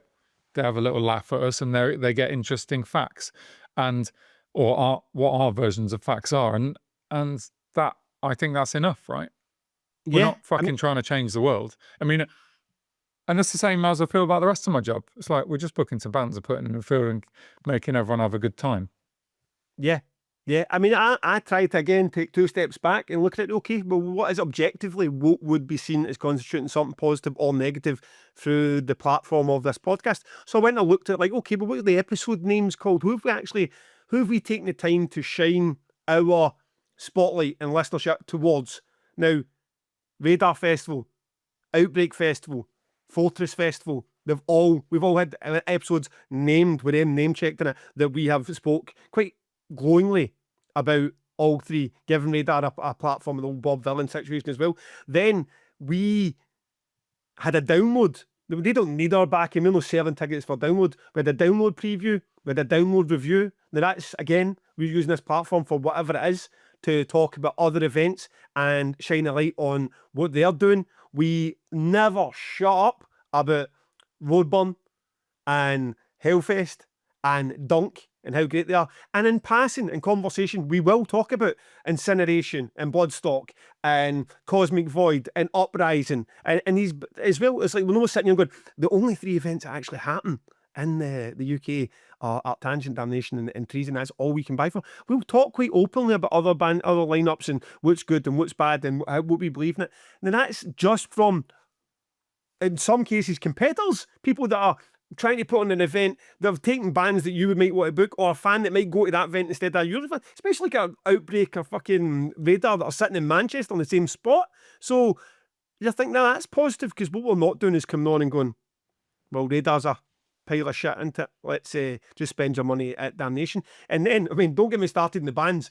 We never shut up about bands. That's all we do. I mean, we don't need to come on to this and talk about how much we love these bands, in particular the small and upcoming bands. That's not why the podcasts are. But from episode 1 we had on the record, which does nothing really to sell tickets for our festivals, it's to promote those bands, and then if those bands get in our festivals, then even better. But it's about you're just easy to talk about because we fucking love it. Now you go to, I had an agent that called me this week and said, we were just chatting about a bunch of things when he said, well, what's the situation? Do you see you're doing more ticket sales for the festivals? He says, it's difficult to tell. We know that when we're on the field and you're chatting to people, but somebody will say, oh, I'm going to my first damnation, and it sounds like it's because of the podcast or some sort of link. But yeah, okay, maybe a handful, but maybe it's hundreds or maybe it's 1,000. But there's no one ticks a box on the way through. And I said, well, why'd you ask? He goes, because my artist, we're just selling more tickets since the artist has been spoken about regularly on the podcast, and we're seeing people come up and saying that they're buying tickets and they've been exposed to this artist because of the podcast. Like, well, that's an objectively positive impact on the scene that we're doing just because we're talking about these bands. Then you could use the fucking, obviously, the golden bullet version, that's Dim Skewer, from a complete obscurity to fucking 3,000 people on a 10-art tangent purely through this podcast. So I feel like when you take two steps back and not want to be like, oh, we're the saviours of the music industry, there is positives that you can say, look, this is what happened through this podcast, and we're not doing it just for ourselves. So I try to think of what is the negative. When an agent at some point went, oh, you mentioned that my band wanted to go up a row. I said, but we never mentioned you or the band, though, did we? So that's just, you know, that because you were part of the conversation. That, like, and nothing. Where's the negatives? Who's lost a sale because of this festival? Who's been chucked under the bus? I mean, I joke about power metal, but I'm sure Manowar are selling just as many tickets as they always were. I mean, so where's the negative? What we're doing that's doing any damage to this our part of the scene at all? Yeah, and the other thing that I think is worth pointing out is that let's not forget, we as the promoters take all the risk on these things. You know, us as the independent promoters, you know, in many ways risk our fucking houses on these things. And the agent, I think being an agent is a hard job, a difficult job, can be a real shitty job when you get acts nicked off you by other agents, which happens all the time. But they are not taking the risk, right? I'm not saying they don't have financial problems or tough times, but we're taking the risk. So if you're telling me I should take the risk and shut the fuck up and not talk about it, I'm saying, no, fuck you, I'm going to talk about it. I'm not going to mention your name or your band name, but I am going to talk about it. I mean, it's so bizarre because it is that. You don't even think about it again, because you're so used to the role that you play and you buy into. You know that's not a get the violin out or promoters need it to go well to make any money. That's just the fucking truth. But you've already accepted it, those terms, when you go into that first deal, and you should accept those terms if that's what you're going to do, and you should realise you're probably going to lose money at the start quite a lot, and accept that also. But you make that deal, the agent's paid, the manager's paid, the band, I mean, not to say that the band ever even make enough to cover the expenses in most cases, they're still paid in that agreed terms. You're the only one really getting into the deal where no guarantee any payment. In fact, guarantee if the tickets don't sell, you lose everything you've agreed to pay. So you're the only one getting in there like, there's no guarantee for us as the promoter, and everyone's already getting their cut. So that's going to happen for them. Right down to the light tech that shows up in the bus driver, everyone involved that other than the promoter has got that. And then to be patted in the head and said, oh, by the way, you should shut the fuck up. It's a bit like, probably not, mate. Probably not. Yeah, and look, at a very simple level, the agent knows the band will accept 20 grand. And they're supposedly your mate as well. You have a drink down the pub with them and you get on with them. But they're still going to try and get 40 out of you, even though they know the band will take 20. And we're not allowed to talk about it. And we're taking all the risk. And I'm not allowed to talk to another promoter about, did you pay 20? Yeah. Well, you're trying to get 40 Well, out that's the thing, though. There's like 10 years ago, or even new promoters will. Because I tell you what, this podcast will done for everyone who's thinking about starting this, for everyone who's only been in it for a year or two, you will get agents out there who will tell you, an adult to adult, think that this is a reasonable sentence to say to another adult. Don't tell another promoter about what you're paying. Like, I mean, in what industry? I mean, how far did we get down the rabbit hole when people started thinking that was acceptable? You're telling me what I can say and can't say about my life and business. Give me a fucking rest. So I'm glad that there's a lot of new promoters out there that are going for that won't be getting putting up with that bullshit. They'll be like, just no chance. At the end of the day, tell that agent to ram the band up their arse the first time, and ultimately you'll get the bands that you're going to get anyway, without ever having to go that whole the agents are God. Yeah, absolutely. we got to the end of that, and I'm just suddenly felt slightly nervous that the fucking agent might not be that happy that we've just had this conversation. Well, listen, the only person that knows who that is that agent. Okay, that's the only person, and I don't even know the guy. So, or I suppose it could have been a woman, but so I don't even know who That's narrowed it down 50% for everyone. So it's like, aye, be offended. But the only person that knows that conversation took place is yourself and James, and no one listening to this podcast knows that. It's not about torturing people. It's about the things that are just not acceptable in this fucking industry, and us backing ourselves when you're getting told, no, what you should do is shut the fuck up, because there has been a couple of folk now, hasn't there? There's been with the agent for 8 months ago, we've got this agent now. I've got a lot of time for good agents, and I'm working with all these people, and I actually don't care whether we like each other or don't. We can, fucking hell, man, I've done 20 years of working with people that hated me and I hated them. It's like, that shouldn't play a part in it. It's not a popularity contest. We're doing it for the bands, and then for the music, and then for the fans, and they sell the tickets. We're not doing it to fucking, so next time we go to the pub, it's a pleasant pint between us. So I hope that wraps up. That was an odd take, it's an odd topic to go into, but I suppose we are talking about what goes on as our lives as promoters, and that is something that happened to you, and that's my 2 pence. But it happened to me. Everybody loves me. I'm here. I've got your back, mate. I've got your back. Appreciate it. Thank you. We've not had any questions in the last couple of pods. Should we have a couple of questions? Yep, let's do it. So I'm gonna flip the order of these. Let's go for Joe Harrington. He says, what is a day or a week in the life of running Two Promoters One Pod like? I'd like to know from one Thursday to the next, what do you both get up to make the pod happen? How much research, how much planning is there involved? Is there a set day and time of recording? Do you agree a plan in advance? Is there an ongoing list of topics to cover or recover? So, you try to tell me as a listener this, that Joe Harrington isn't the kind of guy who wants to know about the nuts and bolts. I mean, Joe Harrington has gone beyond the podcast now and into our lives of trying to plan for it. So, yes, that is the audience we have, which is why we talk about a lot of things we talk about. Thanks for proving that point, Mr. Harrington. James, I mean, it's a little chaotic.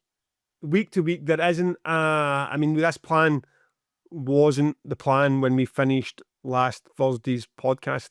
In fact, that call wouldn't even happen, but then so it was put together. And when you're doing something like this, you don't want to go into it just that you just don't want to go and spec. You know what I mean? It's like, yes, I did go and look for those festivals that had booked bands without a day's experience. I did go and search conversations that I've had with people that I've thought were a bit spiky or I had an issue with, or I did go and look through the podcast. I went back through all previous 87 pods just to see what we had done, what we had tackled, who we had given some props to make the pods, because I was thinking about it for a few days after you'd spoke to me. So this week in particular is somewhere in the middle. Sometimes you get the Q&As. James likes to know the questions, and he tends to put a plan together. I don't particularly, I'm not bothered with it. I know the question before it comes, though, especially if I'm sitting and have a drink. I quite like just doing those ones in spec.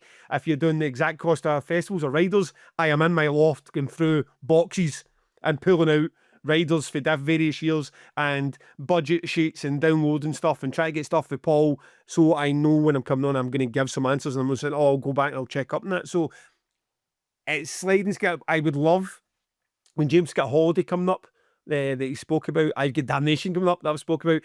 The next few weeks are going into October, November, are going to be difficult. We do need a plan. Very rarely when a plan gets put together, it tends to be James who gets some sort of like, is this a rough outline? And it is there, but that's about as good as it gets in terms of future content. I think we'll decide at some point down the line the content will reveal itself to us, or we just don't have a podcast. At some point you need to be like, you can't do the bollock a billion 5 times. You can't do it properly twice. So we need to trust that the industry is going to throw some curveballs at us. Yeah, and the podcast has changed over the time it's been going, hasn't it? In that we could pick episodes like the Ball Acre Billing way back, and now that will just come in as a small part of any given podcast. In terms of the planning for the future, we sometimes know what's coming. and sometimes we don't. So this week we didn't really know what we were going to do until a few days ago. But we've now got a plan that takes us up until after Damnation, which says week by week what we will talk about. And when something comes up, like a kneecap blows up, we'll ditch something else. Like we've got one guest booked in, I think, for the October the 16th. So that guest will probably happen on that day, and you know, we know the Damnation Clash Finder's coming out. We'll do some chat about that, and another Q&A, and then a Damnation review, and so we're always looking in the future, but it is quite chaotic. And some weeks you literally don't know what you're going to do next week, and we want it to be. I think the funniest bits are the unplanned bits, and honestly, those bits are not written down, but there is a plan in front of me that tells me what we're going through today, with some random notes in a different color of what I might talk about. But it's not that organized. And I think the best, when we're at our best, I do listen back to every podcast we record, and for me when it's at its best is when it's at most relaxed and flowing and natural, and we're just like bouncing off each other and chatting. But yeah, we'll see. I mean, in terms of research, most podcasts take me about 2 hours to prepare for, 2 to 3 hours. But the technical ones are a real pain. The ones about how, you did the one about how much the tour costs. But if we do one about what does a tour manager cost, what does a tour manager do? You've got to go and do a bit of research and make sure you don't say anything that's wrong. And then you've got to find a load of examples. You might have to go and talk to people in your team to find good, interesting anecdotes and stuff. And those are time consuming. Like if I was to do one, we've been kicking around one we could do about sort of staffing at festivals, like security. How do I plan the security at Arctangent? But that I wouldn't want to just wing that. I'd want to go and really find people some interesting stuff. And that is fucking time consuming. So yeah. And in terms of the day to record, I mean, it's often Wednesday, isn't it? Today is Tuesday. So I think Tuesday's the sweet spot because we've had enough time to build up some content. And also, you don't want to go into it. You want to go into them fresh. I mean, I love the idea of the Wednesday, but last week we took it. It was too far. The audio for two of us was fucking way out. Shifty was left a problem. The syncing from either my PC or something. The syncing was out with my lips. The audio was out between the two of us. Shifty never had the pod yet. He never had a graphic. So at like 11 o'clock at night, you're still fucking about stuff like that. That is not a fun way to do it. I mean, basically writes off your night. Well, they write off your night because you went and played football and came back and said, "Oh, hi guys, you still up to this?" Which I suppose is a wee bit of insight of how James rolls. But that is not great. So I mean, Tuesday's really, unless we need to go on a Wednesday, Tuesday's giving Shifty enough time to get this and actually have some headspace to think about what the graphic's going to be. But like I can't stop my lips for no syncing to the audio. If something happens with my PC, I don't know that's happening. It looks fine to me right now, but Shifty needs some time to fix that. I mean, that's a time-consuming fucking job. And then uploading to YouTube, which another rendering at YouTube's another time-consuming job. The Bri always mentioned it would take hours, and we give Bri at fucking 10:30 at night and say, right, there you go, can you make sure that's ready to go for 6 in the morning? So it's weird because it's chaotic, but what some of the the best part of it is the chaos. Like that's why we're bang up to date and talking to you. And a lot of times we're recording at 6 p.m. on a Wednesday night, and you're getting it at 6 a.m. on a Thursday. I mean, it's harder to be fresher than that. But you can deal with the topics of the day rather than. I mean, a lot of podcasts you listen to like pre-recorded for weeks in advance, and sometimes when they come across it can sound quite dated and it puts you off. Yeah, and because of the nature of our jobs, some weeks are much more chaotic than others, aren't there? And like everyone's seen the like caravan episodes and stuff. And we've got one coming up here where I land on the Tuesday before Damnation from Oman. We do not want to be trying to record a fucking podcast in Oman. I don't know what the Wi-Fi will be like. So, but Gav's going to be in Manchester at Damnation at that point. So Damnation starts Friday. I arrive back Tuesday. We can't record Tuesday because I literally won't be back till the evening. So it leaves us a day. Wednesday is the day. I have no idea what Gav is doing on that day. Probably setting up a fucking arena. Stressing. He won't want to be doing a podcast. We'll see. Well, if we're doing a Damnation preview, maybe I need to get the big band on that set up. They'll do it right in the middle of a big echoey arena. That would be brilliant, because you can't do a Damnation preview. Damnation is tomorrow episode on fucking 2.5 weeks earlier, can you? That's just not authentic, and it won't work for us.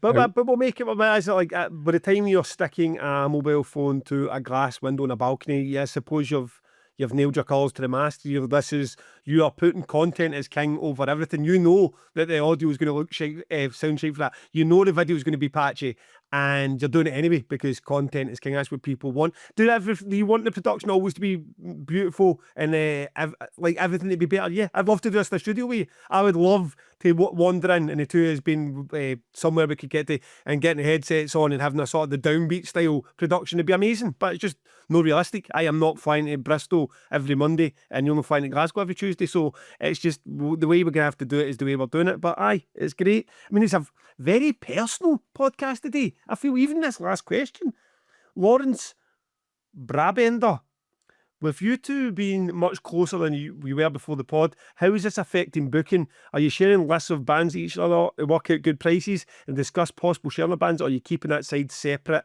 and just connecting where there's a possible conflict? How are we dealing with that, James? Well, I don't think there's been any massive changes. I mean, we ask for prices when we need them. I asked Gav last week about a smallish band because I seem to remember we'd had a conversation on them and they were asking for a stupid amount of money.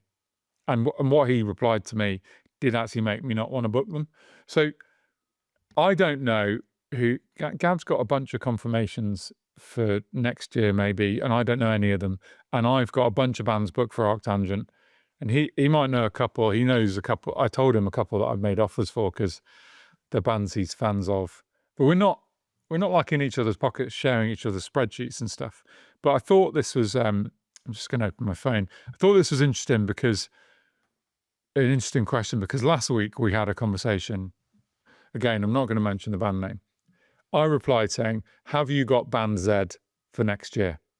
They are pushing me hard for ATG." That's not me asking for a fee. I'm just trying to work out if me booking them fucks you over.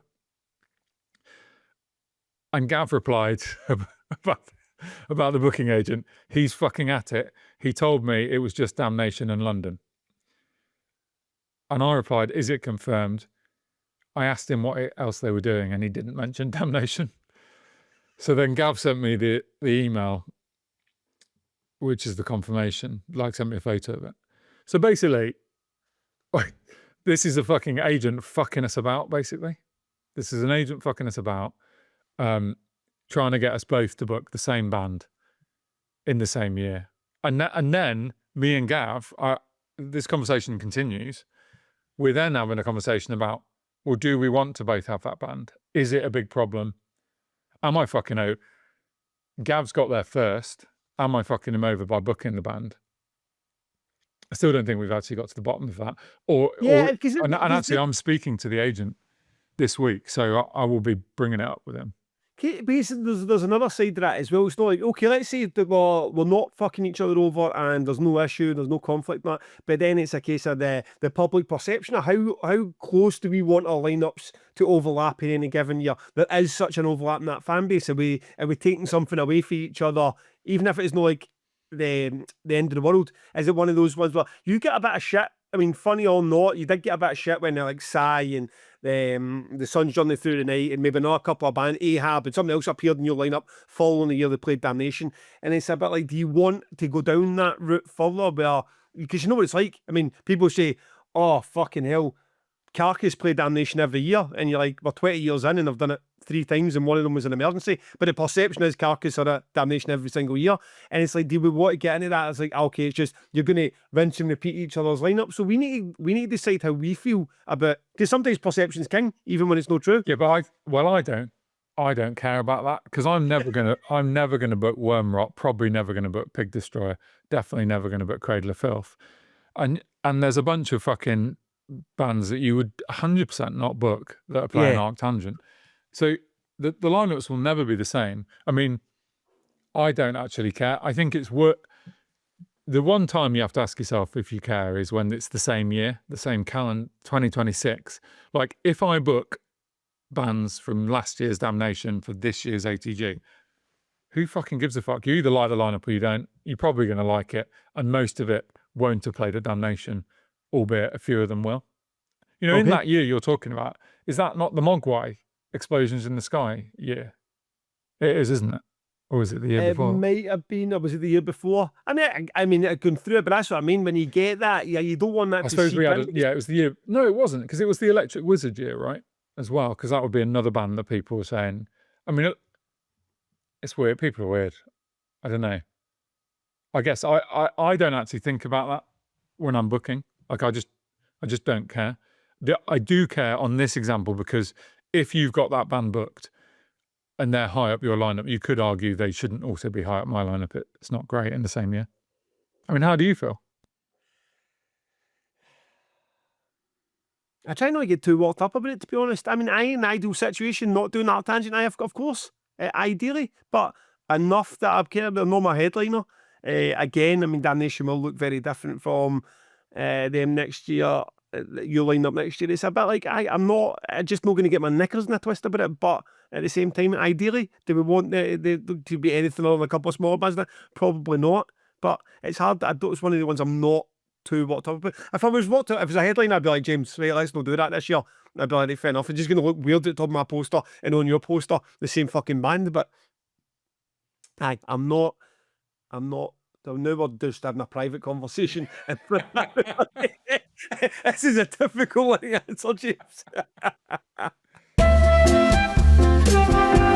You know, when I was just having my rest break there, I was thinking that the whole theme of this pod and like putting stuff out there that people say you should or you shouldn't and how it impacts us. It was last night I was organising like a merch order for Damnation, and I was like, oh, this here's positive to the soul, to the gilding, the gilding price, to the Stanley Stella. And my wife could see me like mulling over. She goes, see, before you went on a podcast and blabbed your mouth about all the different prices of merch and the quality difference. Had anyone ever said to you, Gavin, about like what they're paying for? Like, no. And she was about like, well, was that clever? Was that maybe you should censor yourself a wee bit. It's like, I said, but ultimately, I want people to be educated and give a shit. And then when they get a product to be like, okay, so if I could have just sold Fruit of the Loom for 40 quid and nobody would know any difference and no one had ever heard the F positive or AS colour or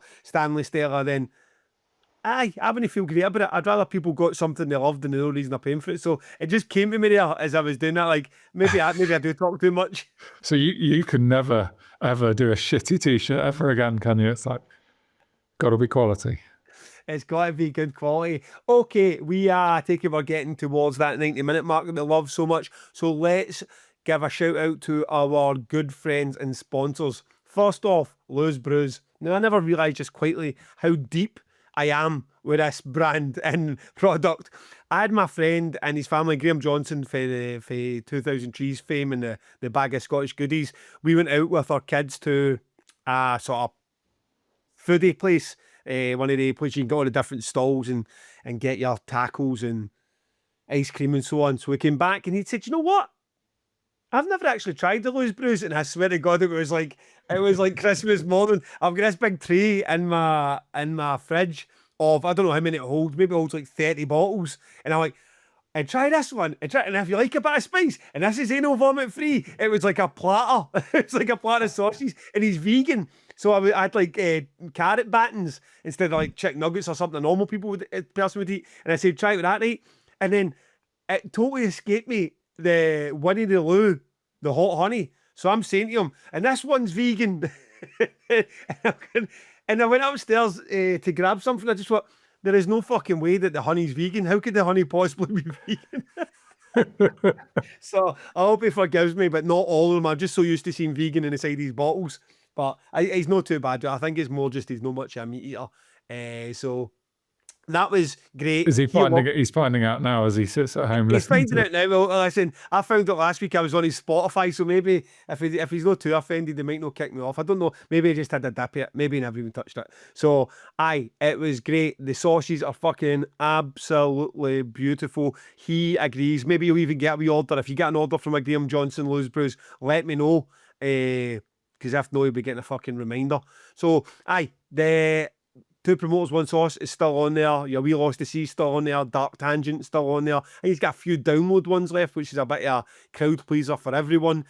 Go use pod 15 and get your order in for Lou's Brews. You needing a fresh bottle of Dark Tangent sent?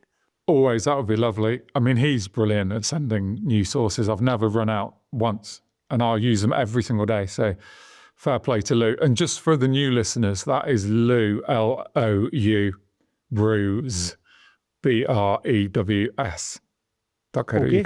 Okay. If I was to be a betting man, I would say anytime that we had that toilet break that your mic is switched to the laptop and off the mic, but there's nothing you'll be able to do about that now, so you're going to have to live with it if that is the case, son. Mate, you're worrying about shit. Well, don't worry.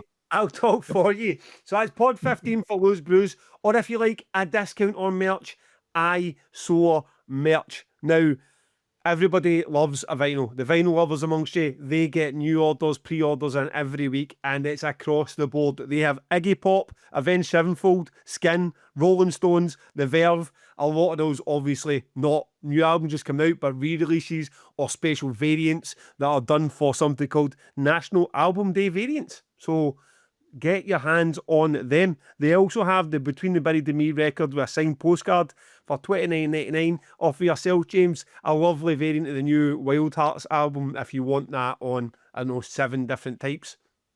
I would love that on 7 different types, mate. I will you go and buy it. He's not sending them to you, so you go and buy them. And if you think, you know what, I don't need t-shirts, Gav. I don't like vinyls. I want something quirky. I want something different that excites me. You can get a Calvin Harris beach towel. You can get a Sophie Lancaster Foundation water bottle, or you can get a Guns N' Roses jigsaw. Go treat yourself or a loved one to something quirky. Get yourself a nice vinyl. Get yourself quality merch for cheap prices. Eyesore merch is a place to go for that. Let's support these guys. They support us. They are fucking passionate about their music, both them and Lou's Brews, and being part of this industry. We appreciate them. Pod 10 at Eyesore, EYESORE, merch.com. Awesome. Well, before we go, so on the record, let us talk quickly about the tour. We're going to do 3 dates. We know this, right? We're going to go to Brighton, Cardiff, and Manchester. December the 13th is the Saturday. So it's 11th, the 11th, 12th and 13th. It's going to be fucking great. If you haven't got your ticket yet, get your ticket. If you live in London, come down and see us in Brighton. If you live anywhere on the South Coast, come and see us in Brighton. If you're one of the 200 and something people that packed out Bristol, then come and see us in Cardiff. That's my front door that you just heard smashing in the background. As your front door. Get your tour tickets. They are on-sea tickets, all dates. So, yes, we'd love to see you. I think there's 40 tickets left for Manchester. Probably a similar amount for the 2 smaller shows we're doing. Come along and see them. On the record, James, what have you got for me? Sounding very excited Awesome. this week. Mate, listen fucking carefully, people, right? If you are, this is my find of the year. My band I'd never heard of, find of the year. This is the best post-metal album by an underground band that I have heard since, I don't know, Psychen or Unfold the Godman in 2020. So I'm going to go for it's the best newish post-metal album, smallish band for the last 5 years.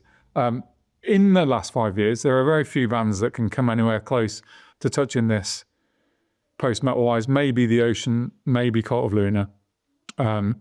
It's just fucking brilliant. The band is called Zatokrev, which is Zatokrev. The song is called Red Storm. The new album is fucking insanely brilliant. It's very eclectic for a post-metal. Often post-metal can be quite one note. You know, Armin Ron know what they're doing. They fucking do their thing and they do it brilliantly. But this is very broad. It's sometimes fast, it's sometimes slow, it's sometimes heavy, it's sometimes melodic. Tons of subtle hooks, fucking riffs. There's 1 or 2 black metal-y songs in there. It's basically got everything you could want. It's like the fucking kitchen sink post-metal. And I'm walking along listening to it. I was just a minute ago listening. And I was like, fuck me, this is so fucking good. This is so fucking brilliant. So brilliant. Like world-beating. Brilliant. I cannot get enough of it. I just think this band are really, really special. And I had not heard of them. The only reason I listened is because they're on Pelagic, and I tend to listen to Pelagic Do we have bands. this record? Is this another subscription? Is this? Yep.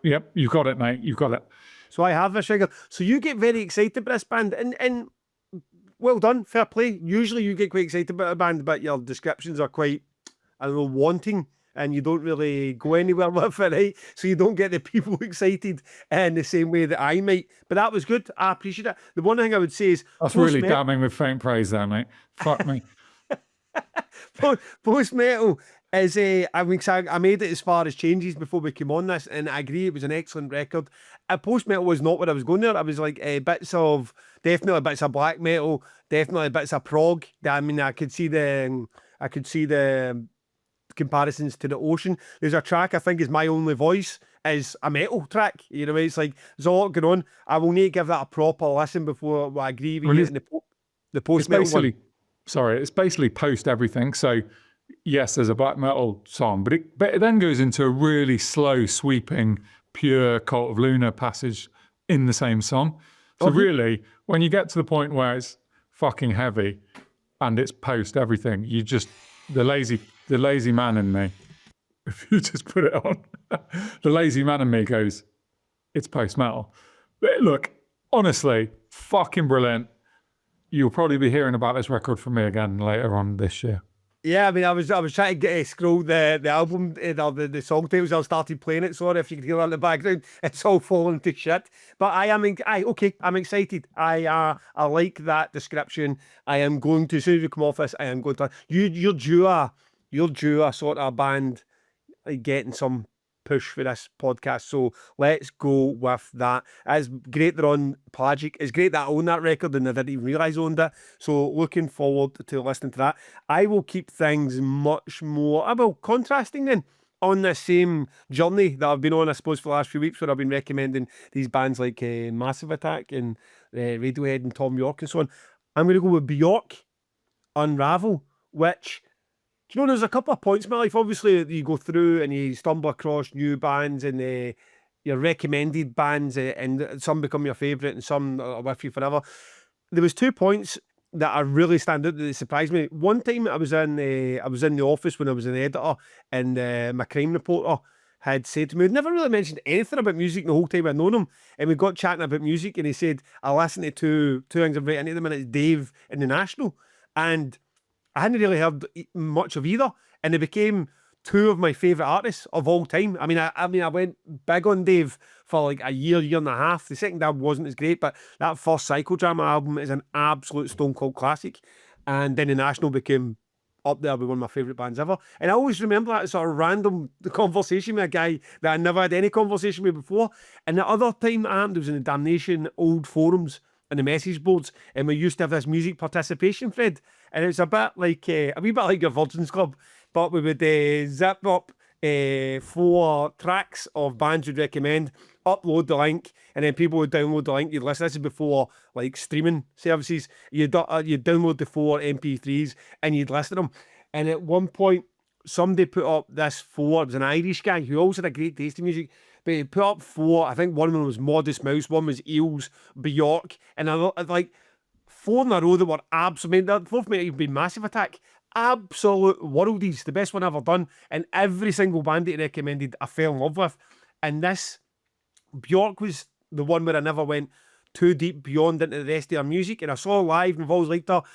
But this Unravel was the very best of Bjork for me. That I looked through like top 10 tracks and it's nowhere near it. I don't even know if that album was one of her big albums, but it's so gentle with her insane voice.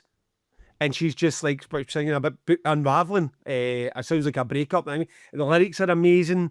Her voice is amazing. The music behind it's just so gentle. But her voice is like an added instrument. Like she could do in all sorts of directions, and this one is just like almost lulling you to sleep with some sort of sad and sentimental track. I love it. I love it. In fact, it's similar in a lot of ways to that teardrop one I put on for Mass Effect. If you enjoyed the teardrop recommendation, there's every chance you're going to enjoy Unravel by Bjork. So that is me. That's the end of my journey. First one. Next week I'm going somewhere heavy or back into something that's going to be more damnation adjacent. But for that one, I am looking forward to getting people's opinions. That's all I have to say about that. Lovely. I will go and check that out. I've never really listened to Bjork much. Just been a sort of respectful admirer from a distance, but not really ever gone in.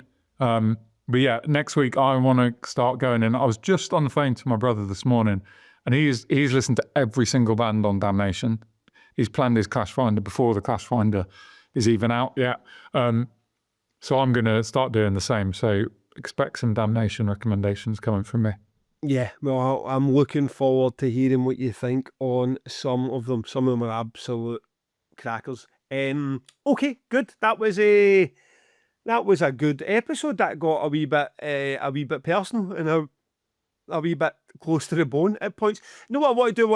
I want to shout it out to our listeners as well. We're not looking for your, and have your say. Like always have your say. Always in engagement. We're not looking for your support against agents or managers or other promoters, or like we're not looking at like who are they talking about, like that's the last. We want to just have our say about the mechanics of the business, and we're not looking for you like, oh, let's join the Gav and James crusade against the rest of the industry. We're big boys, we can stand up for ourselves. So I hope you enjoyed that. If you didn't, tell us as well. If you think we're fucking wrong about something, tell us as well. Again, we're big boys. We took enough abuse through that whole Bob Villain and kneecap situation. We're quite thick-skinned by this point. So have at us if you completely disagree as well. We don't need to be protected, but at the same time, we don't need people fighting our corner. So please don't like jump on the bandwagon and this stuff and be like, oh, let's go get this person. That's the last thing we want. Absolutely. Pleasure, sir. Until next week. I'll see you then, mate.